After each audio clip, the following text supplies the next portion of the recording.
जय हिंद दोस्तों, कैसे हैं? उम्मीद करता हूँ आप सभी अच्छे होंगे। आपकी तैयारी प्रिपरेशन सब कुछ अच्छा चल रहा होगा। जैसे मैंने कमिटमेंट किया था, हालांकि एक दिन लेट है लेकिन क्षमा का प्रार्थी हूँ, क्षमा चाहता हूँ।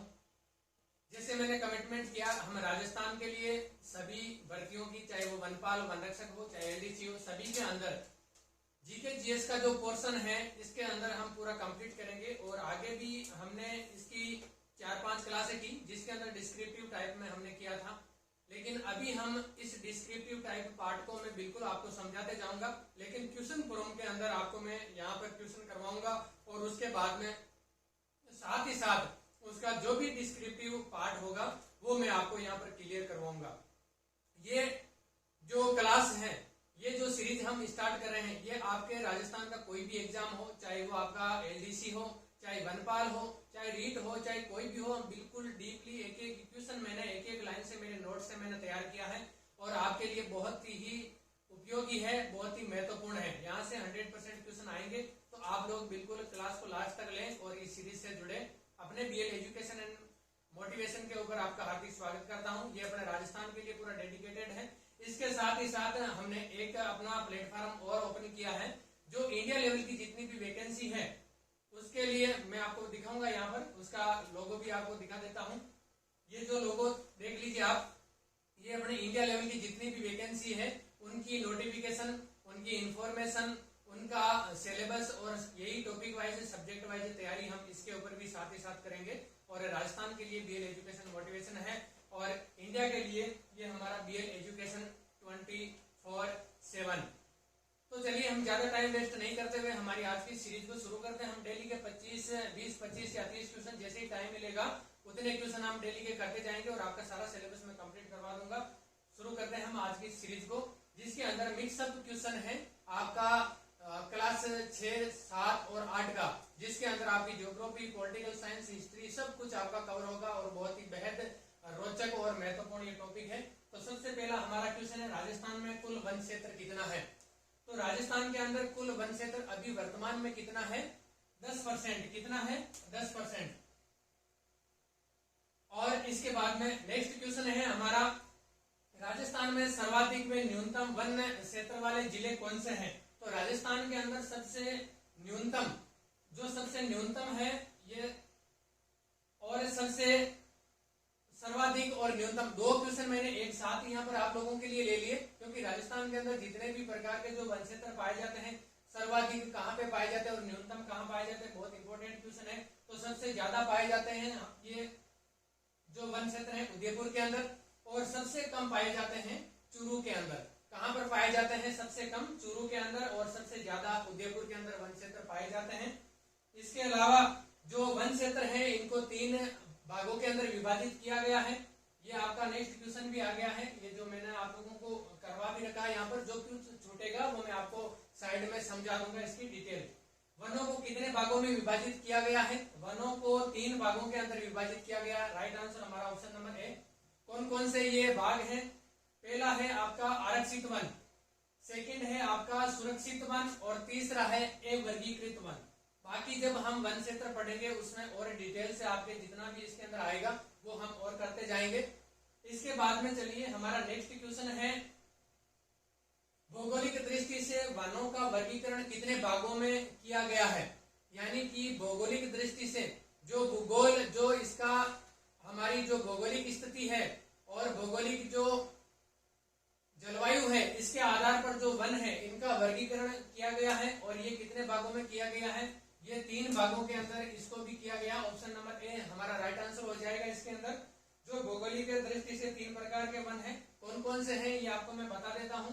पहला है हमारा उष्ण कटिबंधीय कंटीले वन। कौन कौन से हैं? उष्ण कटिबंधीय कंटीले वन। दूसरा है उष्ण कटिबंधीय शुष्क पतझड़ वन और तीसरा है अर्ध शुष्क कटिबंधीय सदाबहार वन। ये 3 प्रकार के भाग हैं जो इसके वनों के प्रकार बताए गए हैं भौगोलिक दृष्टि से। इसके बाद में हमारा नेक्स्ट क्वेश्चन है, राजस्थान में राष्ट्रीय उद्यानों की संख्या कितनी है? तो राजस्थान के अंदर राष्ट्रीय उद्यान है, इनकी संख्या कितनी है? तो राष्ट्रीय उद्यानों की संख्या है हमारे राजस्थान के अंदर 3। कितनी है? 3। और ये कौन कौन से हैं ये आपको मैं बता दूंगा। पहला है केवलादेव राष्ट्रीय उद्यान। ये कहां पर है? ये है केवलादेव राष्ट्रीय उद्यान है हमारा भरतपुर के अंदर। कहां है? भरतपुर के अंदर। और इसी भरतपुर केवलादेव राष्ट्रीय उद्यान के अंदर वेटलैंड भूमि का निर्माण करता है। वेटलैंड भूमि, आर्द्र भूमि, आर्द्र भूमि का निर्माण करती है यहाँ पर कौन सी नदी? बाणगंगा नदी। बाणगंगा नदी भरतपुर के अंदर केवलादेव राष्ट्रीय उद्यान के अंदर वेटलैंड यानी कि आर्द्र भूमि का निर्माण करती है। और ये बाणगंगा नदी है, ये जयपुर के अंदर बैराट की पहाड़ियों से निकलती है। कहां से? बैराट की पहाड़ियां। कहां से निकलती है? बैराट की पहाड़ियों से। नेक्स्ट है हमारा रणथंभौर राष्ट्रीय उद्यान। रणथंभौर राष्ट्रीय उद्यान कहां है? सवाई माधोपुर के अंदर।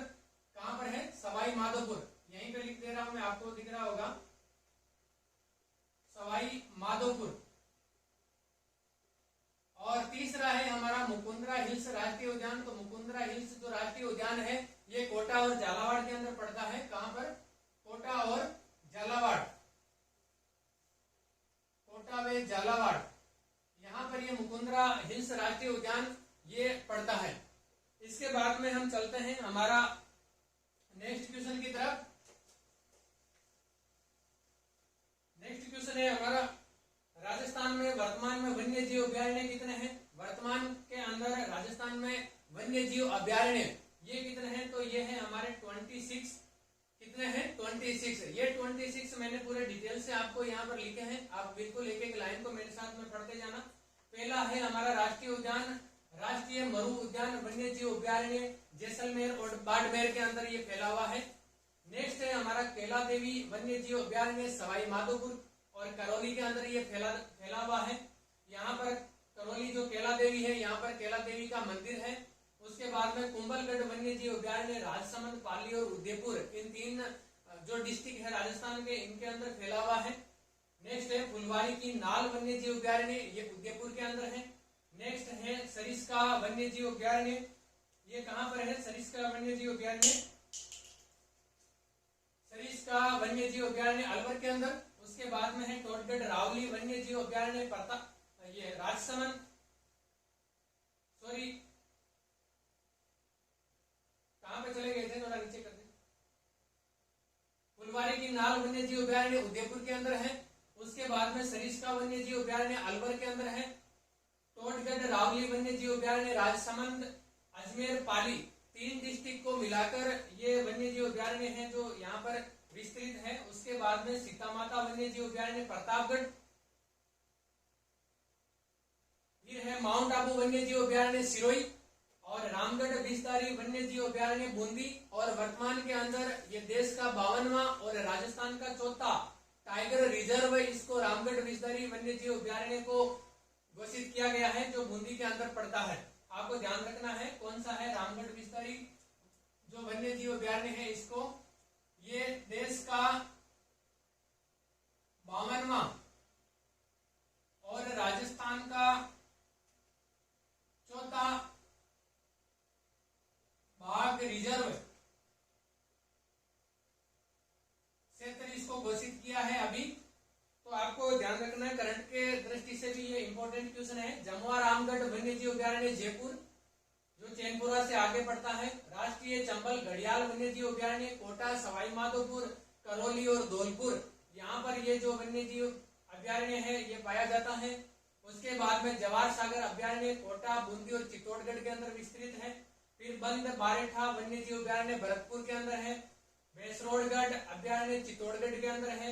बस्सी वन्य जीव अभ्यारण्य चित्तौड़गढ़ के अंदर है। सवाई मानसिंह वन्य जीव अभ्यारण्य सवाई माधोपुर, इसको कहीं कहीं पे आपको सवाई माधोपुर वन्य जीव अभ्यारण्य भी लिखा हुआ अगर आ जाए तो आपको इसको कंफ्यूज नहीं होना है, क्योंकि इसको सवाई मानसिंह और सवाई माधोपुर वन्य जीव अभ्यारण्य दोनों नाम से इसको जाना जाता है। और ये सवाई माधोपुर के अंदर रणथंभौर जो राष्ट्रीय उद्यान है, इस रणथंभौर राष्ट्रीय उद्यान के बिल्कुल सटा हुआ ये सवाई मानसिंह वन्य जीव अभ्यारण्य है। इसके बाद में वन विहार वन्य जीव अभ्यारण्य धौलपुर, राम सागर वन्य जीव अभ्यारण्य धौलपुर के अंदर है। उसके बाद में से नाहरगढ़ वन्य जीव अभ्यारण्य जयपुर, नाहरगढ़ वन्य जीव अभ्यारण्य जयपुर के अंदर है। और कौन सा छूट गया था। वन विहार वन्य जीव अभ्यारण्य धौलपुर हो गया, रामसागर वन्य जीव अभ्यारण्य धौलपुर हो गया, केसर बाग वन्य जीव अभ्यारण्य धौलपुर हो गया, जयसमंद वन्य जीव अभ्यारण्य उदयपुर, सज्जनगढ़ वन्य जीव अभ्यारण्य उदयपुर, नारगढ़ वन्य जीव अभ्यारण्य जयपुर के अंदर है, शेरगढ़ वन्य जीव अभ्यारण्य बारां के अंदर है, ताल छापर वन्य जीव अभ्यारण्य चूरू और गजनेर। ताल छापर किसके लिए प्रसिद्ध है? काले मृग के लिए प्रसिद्ध है। आपको ध्यान रखना है, एग्जाम के अंदर अगर पूछ लिया जाए तो काले हिरण के लिए ताल छापर वन्य जीव अभ्यारण्य प्रसिद्ध है, जो चूरू के अंदर है। गजनेर वन्य जीव अभ्यारण्य बीकानेर के अंदर है। तो ये हमारे थे राजस्थान के अंदर 26 वन्य जीव अभ्यारण्य और 3 राष्ट्रीय उद्यान। इसके बाद में नेक्स्ट क्वेश्चन है हमारा, निम्न में से बाघ संरक्षण परियोजना नहीं है। हमारे पास में 4 ऑप्शन दिए हुए, इनमें से जो बाघ संरक्षण परियोजना नहीं है उसके बारे में हमें पूछा है। तो पहली है रणथंभौर, दूसरा है सरिस्का, तीसरा है नाहरगढ़ और चौथा है मुकुंदरा हिल्स। तो इसमें से हमारा राइट आंसर हो जाएगा नाहरगढ़। नाहरगढ़ भले ही नाम इसका नाहर है, लेकिन यहाँ पर नाहर नहीं पाए जाते हैं, यानी कि शेर बाघ नहीं पाए जाते हैं। तो ये रणथंभौर, सरिस्का और मुकुंदरा हिल्स, ये 3 ही है जो बाघ संरक्षण परियोजना यहाँ पर चलाई जा रही है या लागू की गई है। नेक्स्ट क्वेश्चन है हमारा, राष्ट्रीय वन नीति 1952 जिसको संशोधित किया गया था 1988, इसके अनुसार राजस्थान में वन क्षेत्र कितना होना चाहिए? इस जो ये नीति थी, राष्ट्रीय वन नीति बनाई गई थी, तो इसके अंदर क्या प्रावधान किया गया था कि कितने वन होने चाहिए? तो ये हमारा राइट आंसर हो जाएगा ऑप्शन नंबर ए, 33%। कितने वन होने चाहिए इस नीति के अनुसार? 33%, 33%।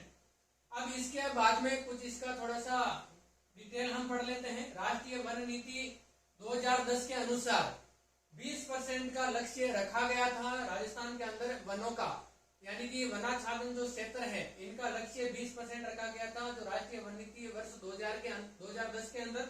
उसके बाद में जब वर्तमान के अंदर, सबसे पहला क्वेश्चन था हमारा, वर्तमान में राजस्थान के अंदर जो वनाच्छादन क्षेत्र है वो 10% पाया जाता है। कितना है?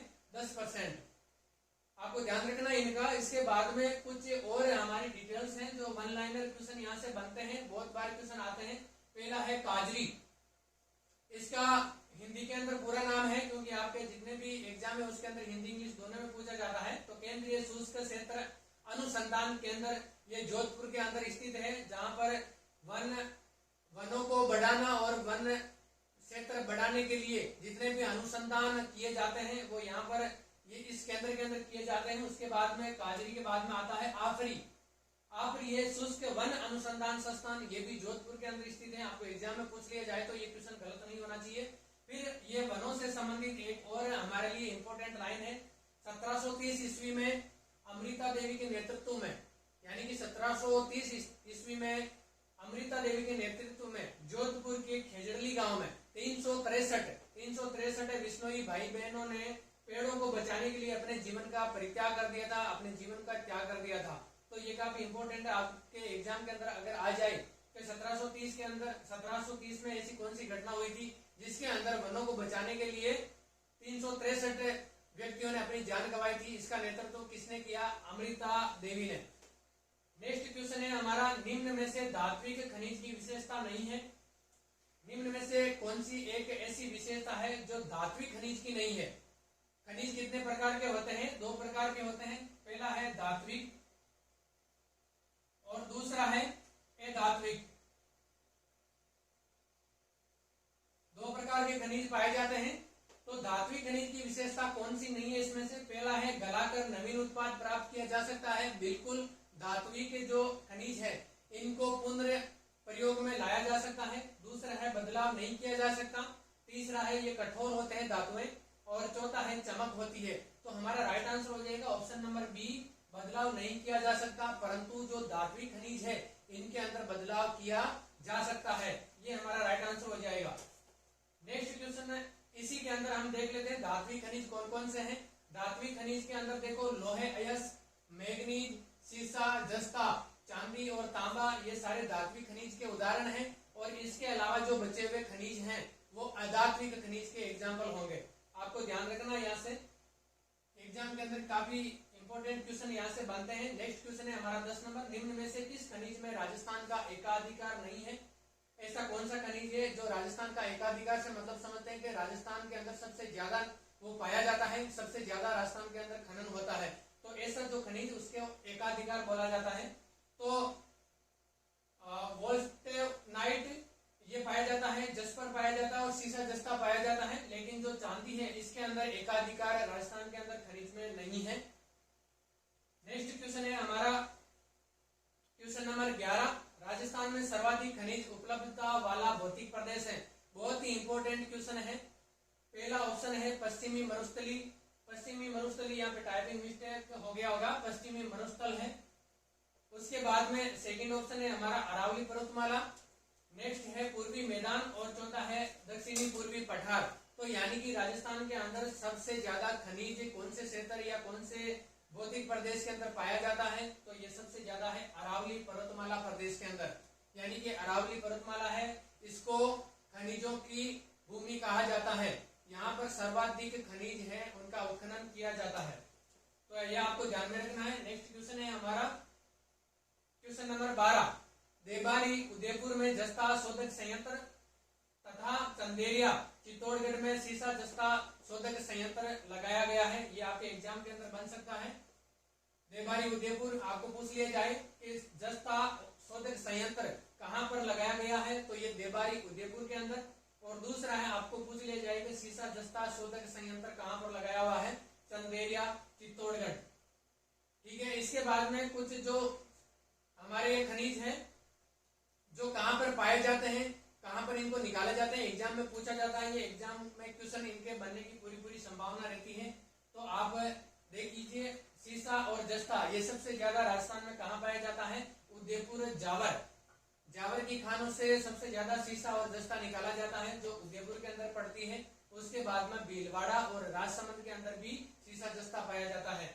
नेक्स्ट है तांबा, तांबा सर्वाधिक कहाँ पर निकाला जाता है, झुंझुनू खेतड़ी और दूसरा अलवर और सीकर के अंदर भी तांबा निकाला जाता है। और आपको पता होगा जो ताम्रकालीन सभ्यता का जो विकास है वो भी सबसे ज्यादा झुंझुनू खेतड़ी के आसपास के क्षेत्र में ही हुआ था और यहीं से ताम्रकालीन सभ्यता के अवशेष हमें प्राप्त होते हैं। और जिसका कारण यही है कि खेतड़ी तांबे की खानों का नजदीक होना और तांबे की ज्यादा उपलब्धता आसानी से हासिल होना।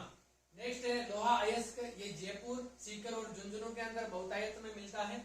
उसके बाद में नेक्स्ट है चांदी, चांदी उदयपुर और राजसमंद में मिलता है। जहां पर सीसा और जस्ता निकलता है वहां पर चांदी निकलना भी स्वाभाविक है। तो आपको ये यहाँ पर थोड़ा सा अपना मनोविज्ञान लगाना है, ये क्वेश्चन आपका राइट हो जाएगा। नेक्स्ट है जिप्सम, जिप्सम बीकानेर, नागौर, श्री गंगानगर, बाड़मेर और जैसलमेर के अंदर सबसे ज्यादा जिप्सम पाया जाता है। फिर है रॉक फॉस्फेट, उदयपुर, जैसलमेर, बांसवाड़ा और जयपुर, यहाँ पर सबसे ज्यादा रॉक फॉस्फेट निकाला जाता है। फिर नेक्स्ट है अब्रक, भीलवाड़ा, अजमेर और जयपुर के अंदर सबसे ज्यादा अब्रक पाया जाता है। नेक्स्ट क्वेश्चन है हमारा क्वेश्चन नंबर 8, वोलेस्टोनाइट कहाँ पर सबसे ज्यादा पाया जाता है, ये सिरोही और अजमेर के अंदर निकलता है। फिर नेक्स्ट है संगमरमर, संगमरमर आप अच्छी तरह से जानते हैं, ये राजसमंद, नागौर, उदयपुर, बांसवाड़ा, चित्तौड़गढ़, कोटा और सिरोही के अंदर सबसे ज्यादा निकाला जाता है।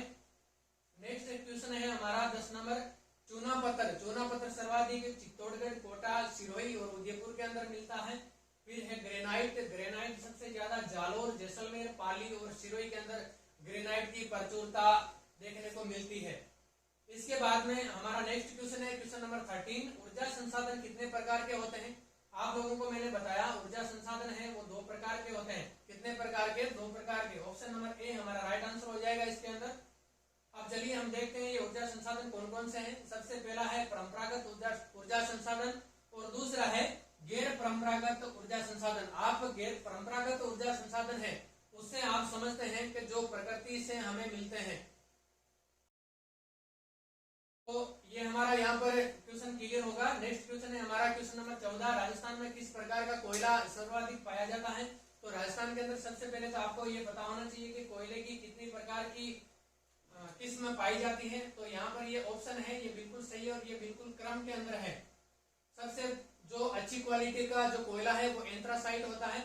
उसके बाद में उससे निम्न क्वालिटी का जो कोयला है वो बिटुमेन्स और फिर लिग्नाइट और फिर पीट होता है। तो इसके अंदर जो लिग्नाइट कोयला है ये राजस्थान के अंदर सर्वाधिक पाया जाता है। कौन सा कोयला, लिग्नाइट। नेक्स्ट क्वेश्चन है हमारा, राजस्थान का पहला सुपर थर्मल पावर स्टेशन कहाँ स्थापित किया गया था?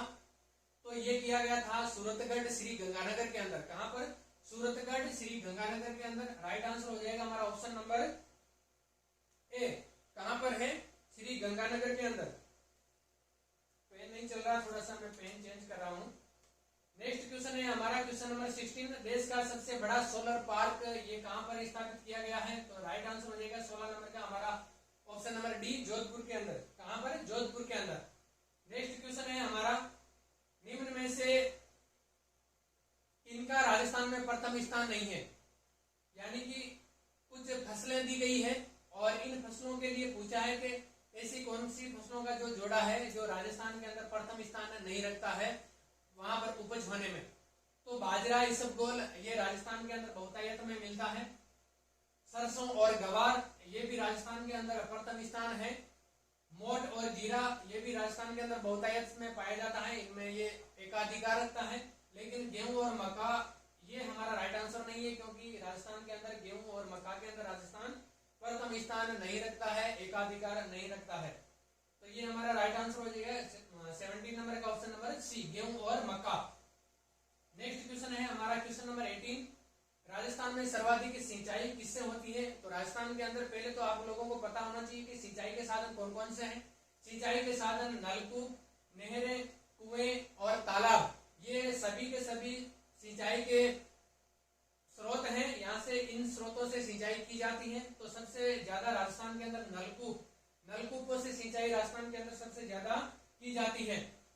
कितने परसेंट? अब आपको मैंने यहाँ पर ये भी लिखा हुआ है कि कितने परसेंट की जाती है। नलकूपों से राजस्थान के अंदर सिंचाई 40% की जाती है। उसके बाद में नहरों से 30%। ये आपके एग्जाम के अंदर पूछे जाते हैं, आपको बिल्कुल ध्यान रखना है एक एक वर्ड पे, एक एक पॉइंट पे। कुएं ये 23% क्षेत्र में इनसे यानी कि 23% कुओं से सिंचाई की जाती है और 17% तालाबों से और 2% हैं जो अन्य स्रोत हैं जिसके अंदर विभिन्न प्रकार से सिंचाई की जाती है या सिंचाई के लिए इनको प्रयोग में लाया जाता है।